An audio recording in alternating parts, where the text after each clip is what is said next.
This is the Haulin Assets podcast, where we show you how to start and run your own trucking company. Ever wanted to go out on your own? Follow Chris as he goes through the highs and lows of running on his own authority.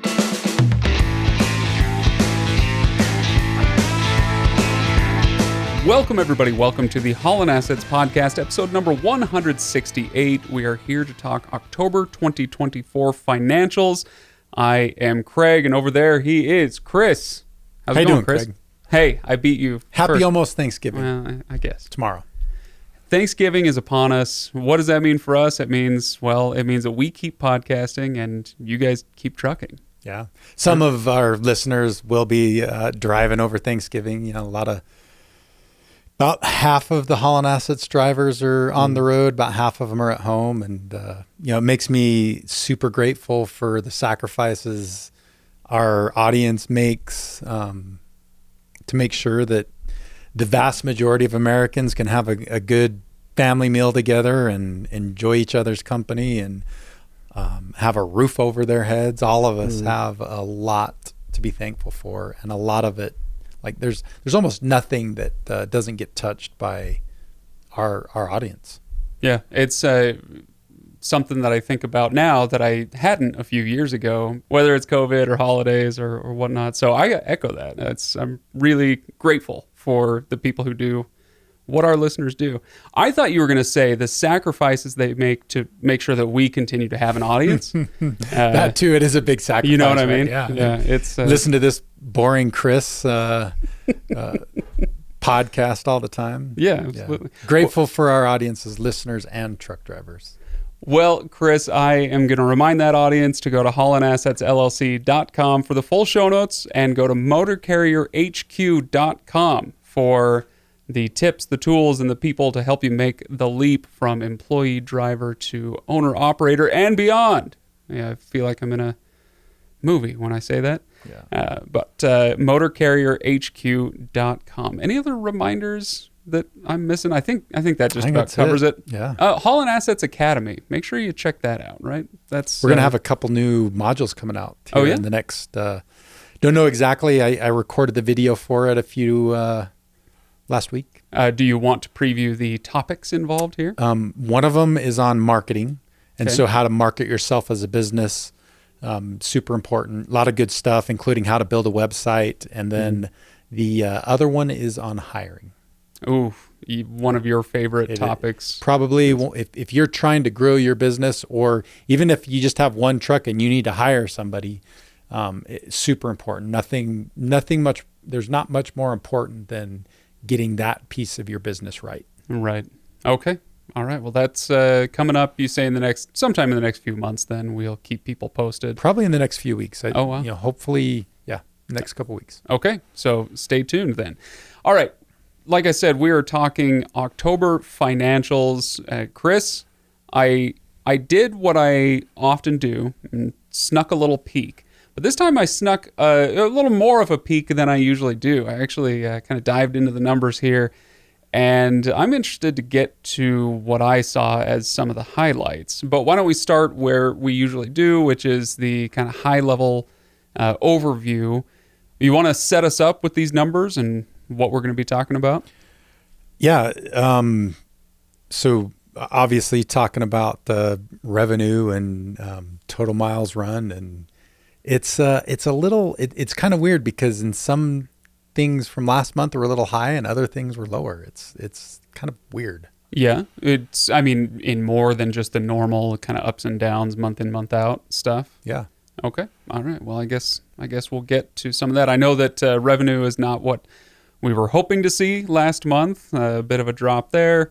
Maybe we can do the numbers first and then talk about maybe some factors that could have been involved. So why don't we start with the total miles run on 11 trucks?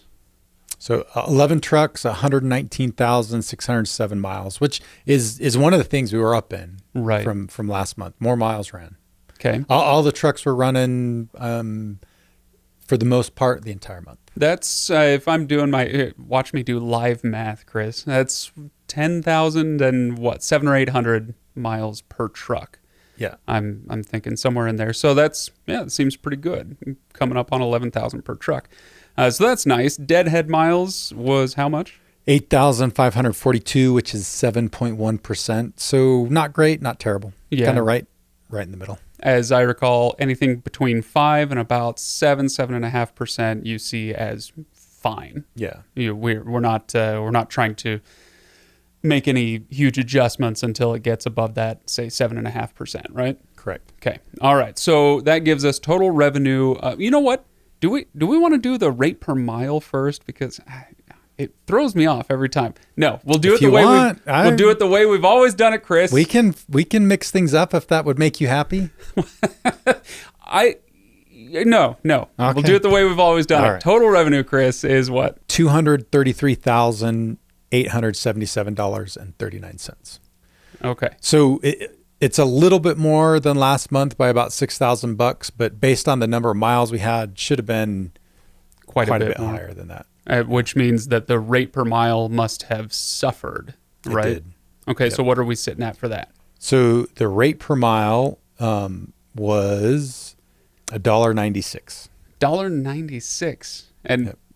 have we hit anything under $2 the rest of 2024? No, it's the first time this year we've been under $2 a mile. Oh, Which is just it's kind of blowing my mind because the market slowly has felt a little tiny bits better, and then all of a sudden we have a month like this, and I didn't really have the chance to kind of dive into like nitty gritty, try to figure out why that was, if it was a combination of timing on loads and a few other things, but it's definitely lower than I was anticipating. There are a couple things that I'm confident are factors. Just when the market is so messed up like it is right now, it creates volatility, and I think that's probably part of it. Another part of it is fuel is actually lower than it has been in a really long time. And so I think the brokers have been kind of being, they're trying to use that to their advantage, right? And not pay as much. And we've even had some tell us that, like, yeah, you hauled this load for us a while back for this amount, but fuel's cheaper. We've got to cut it to this amount. And part of that makes sense because a lot of the times when your brokers or you're contracting directly with shippers, they contract at a certain rate and then they add a fuel surcharge, right? And so as fuel prices are dropping, that fuel surcharge goes, and so they're getting less from the ultimately the shipper, and it just I think that's part of it. I don't think it's the full why it's gone down essentially almost 20 cents from last month. Yeah, that's a huge drop.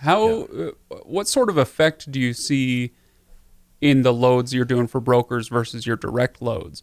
Do you see as drastic a drop as this, or is it because of that the broker being kind of the middleman and adjusting those numbers? I think the brokers are just trying to manipulate the system a little bit, and so what we're seeing from our direct shippers is definitely not that. And part of it is the market. Like if you look at the market across the United States, I don't think there's been a huge shift for fourth quarter yet, but all of our shippers are based out of, like, our direct relationships are based out of Utah, and like Utah, Idaho, some of the western states, their markets have actually tightened, and so rates have gotten a little bit better there, where in other parts of the country they've either stayed the same or gotten a little worse.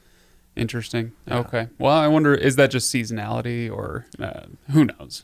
Good question. I'm so fatigued with this market that it's hard to it gets hard to wrap your brain around it, because it's just it doesn't. There's so many things that just don't seem to make sense. I was gonna say, for those not watching on YouTube, I hope you can hear the fatigue in Chris's voice. Like, you just seem done with this. I'm ready for the market to change, and I'm hoping between interest rates dropping and getting a little bit better, and the election being over, and like people being able to get on with their freaking lives and behave normally, that maybe. Oh, Chris. Is that wishful thinking? Sweet summer child. Yeah. People behaving normally at Never any gonna point. happen. No, we can hope. There's a whole lot of market speculation that we could do with the results of the election and all that, but I don't know that there's a whole lot of point to that. You just gotta take it as it comes, right? Yeah. So, All right. We kind of got hung up on the revenue and rate per mile, but let's talk about the profit then. Was it positive or negative? It actually has kind of surprised me. It was positive, not much, $5,062.43. So, as much as our revenue dropped and the rate per mile was terrible, I'm actually kind of surprised we turned a profit. So it's better than losing money. Some money is better than no money. Yeah. Is better than paying money. Yes, absolutely. All right. Okay. So a little bit of a profit, call it $5,000. Let's talk then about items that we want to pull out from the profit and loss. I know I had a couple. I looked at repairs and maintenance and went, I'm sorry, what? But we can get there. Let's work our way through it, talk fuel, talk repairs. What do you want to start with from the P&L? So the biggest thing, first, one thing is, not the biggest thing, but one of the things I want to talk about that's a little bit unusual is work comp. Our workers' compensation bill is a little bit higher this month, almost double what it normally is. And I think we may have another one of these coming up. So there's two things happening. First, so we have an employee that has been with us for quite a while that's based out of Washington. He really didn't have a home, but was based out of Washington. And we didn't know this, but come to find out, Washington requires you to do their worker compensation through them, not through a third party work comp. So we ended up having to pay a difference between what we've been paying to our normal people to Washington. And that ended up being, I think it was about 17,000, just under $2,000. Oh, so brutal. Took a hit on that. And then we also, I've talked about this, I believe, in the past, but we're getting audited from workers' compensation, which is something that happens normally every year. You make an estimate on what you think your payroll is, because that's how they calculate what you have to pay for your work comp premium.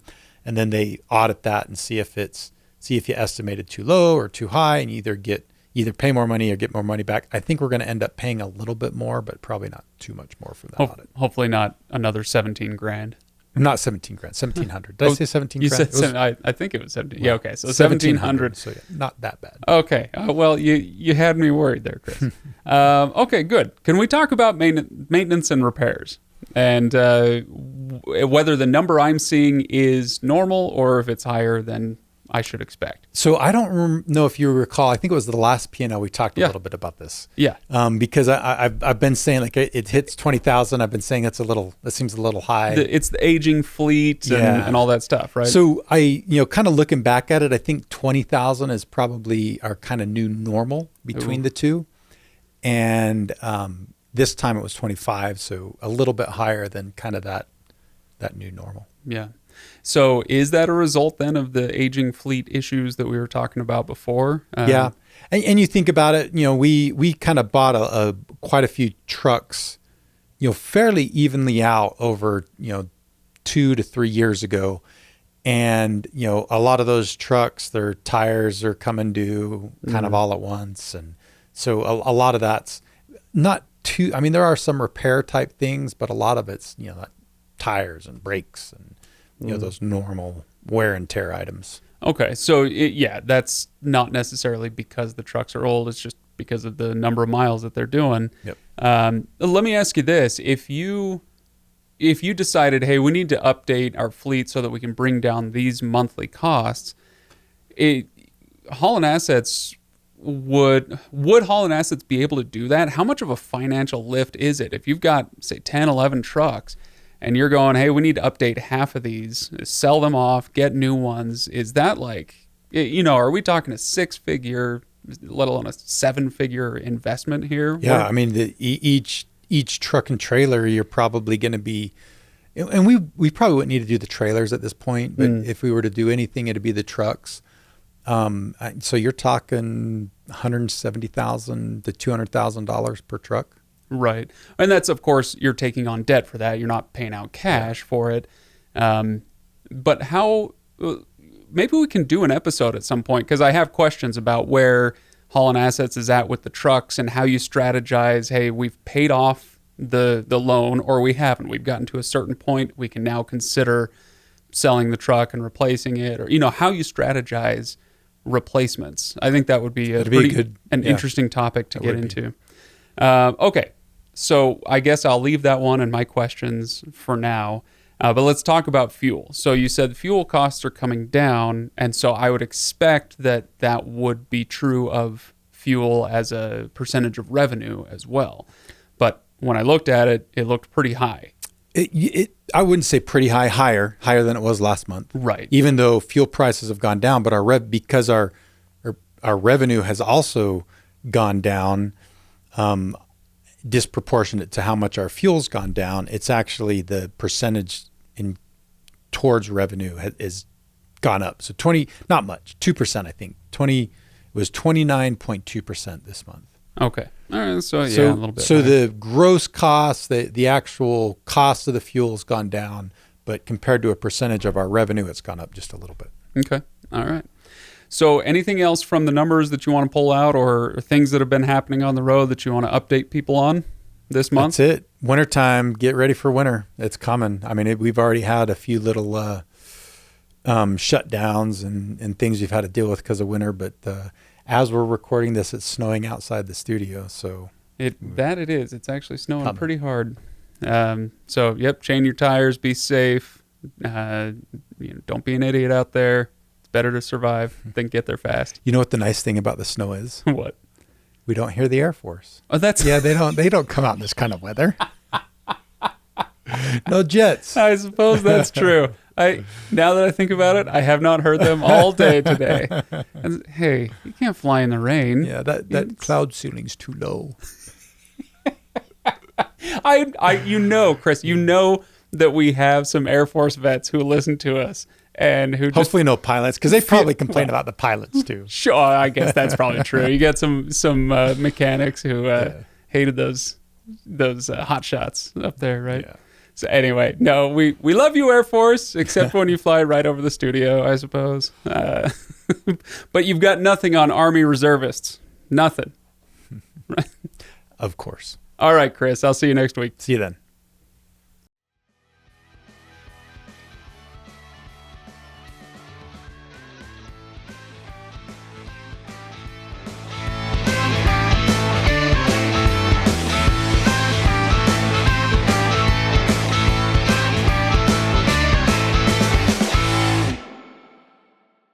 All right, Chris, pop quiz.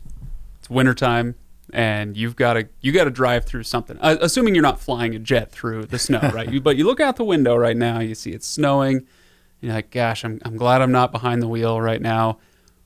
Where's the worst place, in your opinion, to drive through in the snow? We're talking, somewhere like Milwaukee, Wyoming, the Cascades. Where was your least favorite place to drive in cold weather? So my first least favorite would probably be Wyoming. It's I-80 awful. in Wyoming's just terrible. It really is. It doesn't even necessarily have to be actively snowing for it to be bad, because just that wind blows so hard, it blows the snow across the road and packs everything down like ice. It's bad. Yeah, it sucks. Then the next would probably be like the Pacific Northwest. When you get up into the elevation and it's snowing, yeah, those places are bad too. Yeah, coming down. Is it I-84? 84 into King County. Yeah. Woof. Yeah. Or 90, like over Snoqualmie Pass. Exactly. Oh, yeah, there you go. That's the one I was thinking of. All right, so I want to hear from people what the actual worst is, if there are differing opinions. And yes, it does count if you've got to cross the border and go up into Canada. I want to hear those stories as well. Ice road truckers. Yeah, there you go. So yeah, hit us up on Facebook. I'd love to hear some, not ones that are going to make me cry. I don't want to hear about those accidents or anything. But if you got some good horror stories about winter weather driving, I want to hear those on Facebook. So find Haulin Assets there. All right, now I'll see you later. All right, see you, Craig.